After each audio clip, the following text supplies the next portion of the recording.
Hi friends, welcome to my channel. అందరూ ఎలా ఉన్నారు ఫ్రెండ్స్? నేను బాగున్నాను, మీరు కూడా బాగుండాలని కోరుకుంటున్నాను. నేనైతే మరొక కొత్త వీడియోతో మీ ముందుకు వచ్చేసాను. సో ఈ వీడియో చూసే ముందు ఇంతవరకు నా ఛానల్ ఎవరైనా సబ్స్క్రైబ్ చేసుకోకపోతే సబ్స్క్రైబ్ పక్కనే ఉన్న బెల్ ఐకాన్ని క్లిక్ చేయండి. సో నేను వీడియోలు పెట్టగానే మీకు నోటిఫికేషన్ వస్తుంది. అండ్ ఈరోజు అయితే మేము ఫ్యామిలీతో కలిసి వరంగల్లో ఫేమస్ టెంపుల్ అయిన 1000 స్తంభాల గుడికి వెళ్ళామండి. టెంపుల్ అయితే మాకైతే చాలా బాగా అనిపించింది.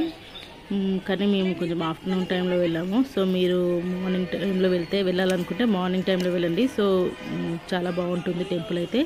అండ్ మనకి ఇలా సైడ్కి ఒక కొలను కూడా ఉంది. సో 1000 స్తంభాల గుడి అంటే చాలా వరకు అందరికీ ఐడియా ఉంటుంది, ఎందుకంటే మనం వర్షం మూవీలో చూసాం కదండి.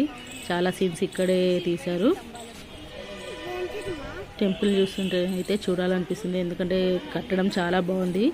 ఈ టెంపుల్ వచ్చేసి 10వ శతాబ్దంలో కట్టారంట. టెంపుల్ ఒక్కొక్క స్తంభం ఒక్కొక్క స్టోన్తో నిర్మించారు. సో ఇందులోనే మొత్తం 1000 స్తంభాలు ఉంటాయంట.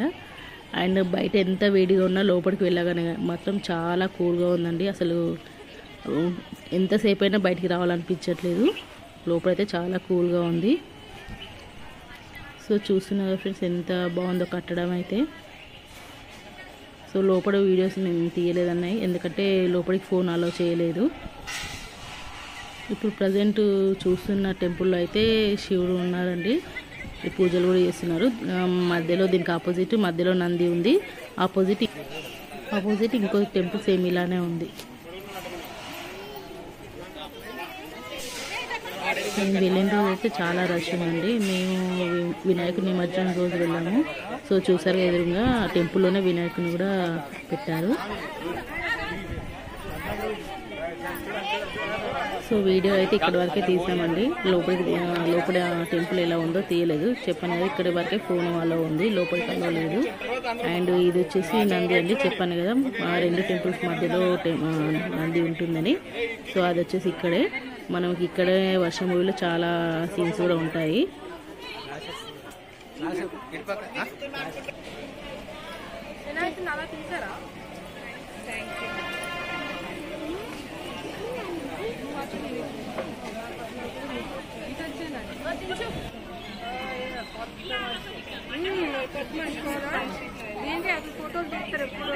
పక్కన పెడితే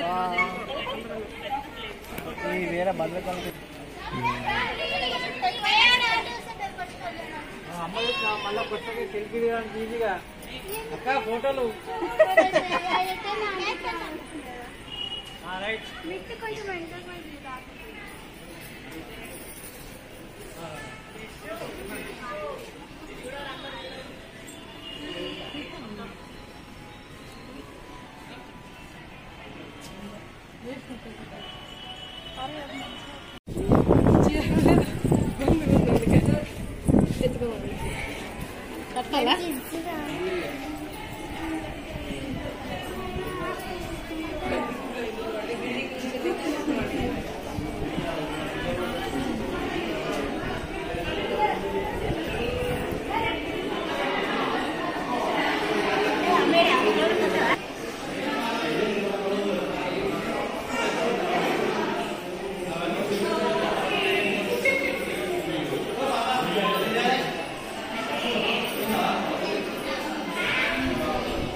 అయ్యో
వేరే ఉండే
తీసుకొస్తాను